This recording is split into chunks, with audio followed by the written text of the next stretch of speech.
İnanç eksikliği ve kimlik kaybı arasında ciddi bir ilişki var. Ama inanç eksikliği demeyi pek doğru bulmuyorum. Çünkü insan hangi dine mensup olursa olsun ya da hangi ideolojiye mensup olursa olsun ya da hiçbir ideolojiye kendi mensup olduğunu düşünmese bile inancı her türlü vardır. İnançtan kastım şu, günlük hayatta herhangi bir şey hakkındaki olabileceğine dair inançlarla zaten insan yaşar. Ama inanç kaybı değil de, inanç boşluğu değil de iman boşluğu demek daha doğru olur. Çünkü inançta bir şeyin var olduğuna, mesela tuttuğu takımın herhangi bir maçı kazanacağı dair bir inancı olur insanın ve onu anlık olarak mutlu eder ya da etmez. Ama kesin olarak buna bir türlü ikna olmayabilir. Çünkü yenilme ihtimali de vardır, mağlup olma ihtimali de vardır. Buna inanç deriz. Ama iman herhangi bir şüpheye yer bırakmayacak derecede varlığına ve doğruluğuna inanılan şeydir. Evet, bu maalesef günümüzde gittikçe azalan ve gittikçe etkisini kaybeden ve etkisini kaybettikçe de günlük hayatta, sosyal manada, bireysel manada büyük yıkımlarını gördüğümüz bir olay. Evet, bir inanç boşluğu ya da bir inanç azalmasından ziyade iman boşluğu ve iman azalması var. İman temelde nedir? Kimlikte nasıl bir faydası var? Kimlik oluşumunda aslında iman kimliği oluşturan en temel meseledir. Çünkü iman bir intisaptır diyor Bediüzzaman Hazretleri. Burada aslında imanın bir intisap olduğuna yaptığı göndermeyle, yani iman bir intisaptır çünkü bir bağlanmadır. İntisap bağlanma demek. İnsan kendini bir yerlere nispet eder iman ile. Ve bu iman ile doğruluğundan hiç şüphe etmediği bir iman ile kendi kimlik aşamasını, kimlik inşa sürecini başlatmış olur otomatikmen. Çünkü kendini intisap ettiği, yani kendini bağladığı yerde o hangi düşünce ise, dinse, ideoloji ise onun doğruluğuna hiç şüphe etmediği için doğru ve yanlışlarını, eksik ve hataları, hayata dair işte atacağı adımları, yani temelde ahlak dizgesini ona göre oluşturur. İmanı olmayan insanın maalesef düzgün bir ahlak dizgesi de yoktur. Çünkü bu ahlak dizgesi kendi dışında birileri tarafından vaaz edilmiş olması lazım ve bu doğrudur, bu yanlıştır diye insana öğretilmesi lazım. Çünkü insan tek başına bir şeyin doğruluğu ya da yanlışına kendi vicdanına, kendi şahsi vicdanına bırakılmayacak kadar önemli bir meseledir ahlak. Çünkü bazılarına göre, mesela şu an Gazze'deki soykırımı görüyoruz. Dünyanın gözü önünde göz göre göre soykırım yapıyor vahşiler. Ama onu yapan o vahşetin sorumluları kendi vicdanında rahat olduklarını söylüyorlar. Bu nasıl bir vicdan dizgesi?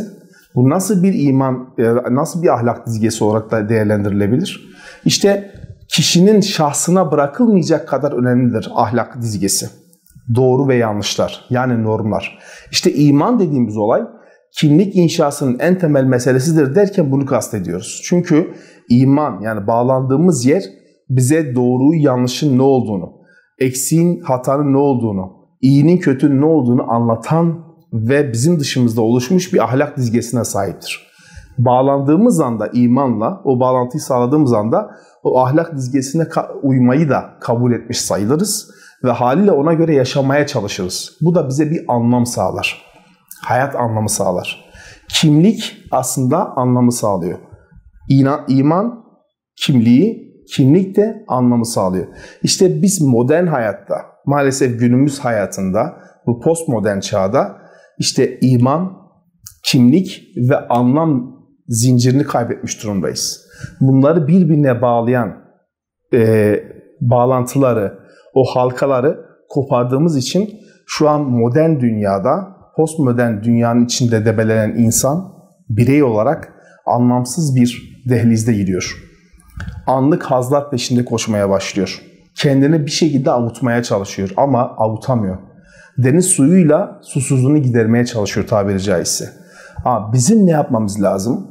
Biz bu konuda bozulmuş psikolojilere, bozulmuş sosyolojilere ve bozulan dünya düzenine tekrardan iman, kimlik ve ahlak dizgesini, iman, kimlik ve anlam dizgesini hatırlatmamız lazım. Çünkü her şeyin temelinde doğruluğuna şüphe etmediğimiz şeylere iman etmemiz lazım. İşte biz Müslümanlar olarak doğruluğuna şüphe etmediğimiz amentü billahımız vardır. Bunlardan şek şüphe etmeyiz. İşte bu bize anlamlı bir hayat, sağlıklı bir kişilik, güçlü bir kimlik vaat ediyor ve bunu sağlıyor. Bunlardan şüphe ettiğimiz takdirde bize yapılacak temel şey maalesef güçsüz bir kimlik, çökkün bir dünya, çökkün bir psikoloji oluyor. Bizim tekrardan iman, kimlik ve anlam dizgesine bu formülü tüm dünyaya ve en başta kendimize hatırlatıp bu formüller, yani bu üç kavram arasındaki halkaları güçlendirmemiz lazım. İşte o zaman psikolojiler düzelecek, sosyolojik olarak toplumlar toparlayacak. Bu sosyal çürümeden de Allah'ın izniyle kurtulmuş olacağız. Şimdi gençlik konusu, bu bahsettiğimiz mesele işte iman, kimlik ve anlam. İşte maalesef gençlik dönemi de o kimliği ve anlamı arama dönemi aslında çoğunluklu olarak. İşte iman sağlam olmayınca ya da olmayınca haliyle kimlik de güçlenmiyor, güçlü bir kimlik de oluşmuyor ve onun getirdiği anlamsızlık, yani kimliksizliğin getirdiği bir anlamsızlık da oluşmaya başlıyor. Şu an gençliğin, dünya gençliğinin, yani bırakın Türkiye gençliğinin, dünya gençliğinin din ayırt etmeksizin söylüyorum, bütün yaşadığı sorunların temelinde işte bu eksik iman eksikliği ve bununla beraber kimlik inşasındaki sorunları ve anlamsızlık görünüyor. Neden? Çünkü iman, dediğim gibi, doğruluğunda şüphe edilmeyen, şek ve şüphesi olmayan şeylere inanmaktır. Buna iman diyoruz. İmanı bu noktada olmayınca haliyle ahlak dizgesi de oluşmuyor. Yani neyin doğru, neyin yanlış, neyi iyi, neyi kötü olduğuna bu anlamda herhangi net bir kararı yok. Haliyle kararsız bir hayat yaşamaya başlıyor. Bu çok önemli bir mesele. Yani mümin kimdir diye soracak olursanız bence mümin kararlıdır. Mümin olmayan kararsızdır. Neyi? Mesela mümin içeceği şeyler bellidir. İçmeyeceği şeyler de bellidir. Ama mümin olmayanın içmeyeceği şeyler belli değildir. İçeceği şeyler de belli değildir. Her şeyi yapabilir.